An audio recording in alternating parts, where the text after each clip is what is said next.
Agora tudo bem, então a gente já entendeu essa dinâmica, como é que se organizou essa empresa açucareira, né? E aí agora a gente vai falar de um outro assunto que tem uma relação direta, que vai ser a União Ibérica. A União Ibérica que vai ter como um dos seus desdobramentos a invasão dos holandeses, a organização do Brasil holandês. Então para isso é importante que a gente entenda, a gente já, né, entendeu como é que foi essa dinâmica entre o Brasil, eu vou botar Brasil entre aspas, tá? Porque é a América Portuguesa, não é verdade? Esse conceito de Brasil a gente ainda vai discutir muito ao longo das nossas aulas. E aí nós tínhamos aí uma relação direta com a Holanda, né? Os Países Baixos, perfeito? Flandres, legal. Os banqueiros, tá bom. Isso aqui inclusive tornou possível a organização dos engenhos, a gente conversou sobre isso.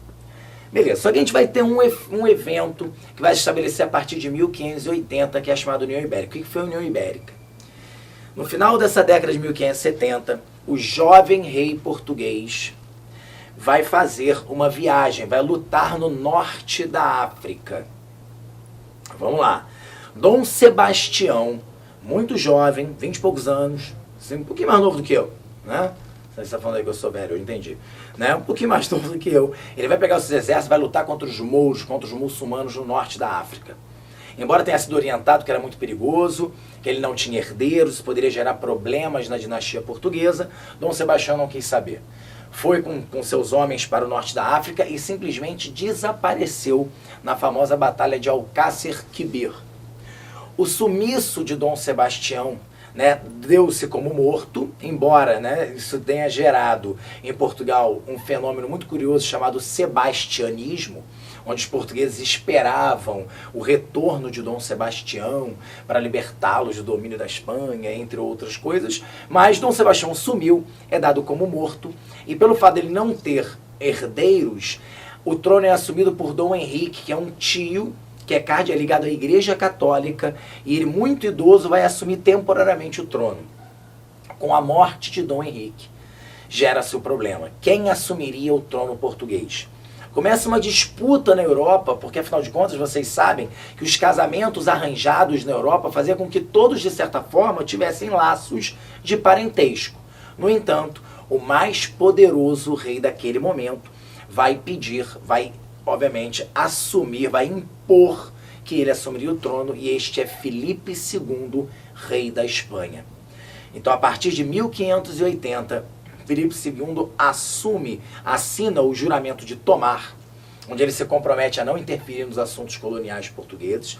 É um acordo, claro, com a burguesia, com parte dessa nobreza portuguesa. Ele então assume o trono português, ou seja, de 1580 a 1640, Portugal e Espanha estão unidos. Então, quem governa, quem administra Portugal nesse momento é a Espanha. Na verdade, é o grande sonho espanhol de reunificação da chamada Península Ibérica. É só você se lembrar rapidamente que Portugal surgiu de uma guerra de litígios. A Batalha de Aljubarrota nada mais era do que Portugal vencendo o Reino de Castela e se formando como Estado Nacional. Então, na verdade, Filipe II aí, ele consegue o antigo sonho espanhol, que é a reunificação da Península Ibérica. Agora, é claro que esse período de União Ibérica é muito vantajoso para alguns nobres. É importante se dizer isso, porque quando a gente fala União Ibérica, você pensa logo, pobrecinho dos gachos, nossos amigos portugueses. Galera, calma. Muitos nobres portugueses nessa época julgaram interessante se aliançar, fazer parte do Império Espanhol, lembrando que com a descoberta dos metais na Europa, na América, perdão, né, no início da década de 1520, a Espanha constituiu o mais poderoso exército dessa Europa e é considerada a maior potência no mundo. Então, muitos nobres portugueses naquele momento viram, de certa forma, com bons olhos essa aproximação. Agora, é claro que essa União Ibérica vai trazer consequências bastante complicadas para o reino português a longo prazo. Né? Uma delas é exatamente o fato de Filipe II ter interferido na relação, né, do açúcar que existia entre o Brasil e a Holanda. Isso por quê? Porque a Holanda, os Países Baixos, eles não eram independentes. Eram províncias dependentes politicamente da Espanha. Falei para você que a Espanha é o império mais poderoso que nós temos na Europa nesse momento. Então os Países Baixos eram submetidos, eram províncias submetidas politicamente à Espanha. O problema é que quando o Filipe II assumiu o trono, ele estabeleceu medidas extremamente rígidas em relação aos Países Baixos. Por exemplo, o aumento dos impostos e, principalmente, a perseguição ao protestantismo. Filipe II era um grande representante da Igreja Católica. Então ele procurou proibir o calvinismo, proibir o protestantismo e impor o catolicismo nessa região. Isso vai gerar uma grande guerra. Os banqueiros de Amsterdã, com dinheiro, vão financiar as guerras contra a Espanha. E em 1581, pelo Tratado de Utrecht, a Espanha é obrigada a reconhecer a independência da Holanda. Aí você está se perguntando, Tite, eu não entendi nada. A gente estava falando de Brasil, Holanda, Brasil, Portugal, Espanha, Brasil e Holanda, e agora Holanda independente. Calma, vamos entender? Brasil tem uma relação com a Holanda. Portugal, que era a nossa metrópole, está agora controlada politicamente pela Espanha. A Espanha briga com a Holanda. Filipe II, o rei da Espanha, briga com a Holanda, está em litígio com a Holanda e vai fazer de tudo para enfraquecer o poder holandês. Ora, o que vocês acham que Filipe II vai fazer?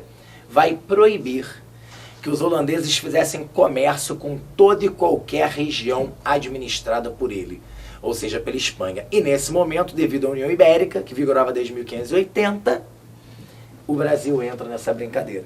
Ou seja, olha aqui, ó, a Espanha entra no caminho e proíbe a Holanda de manter o comércio do açúcar.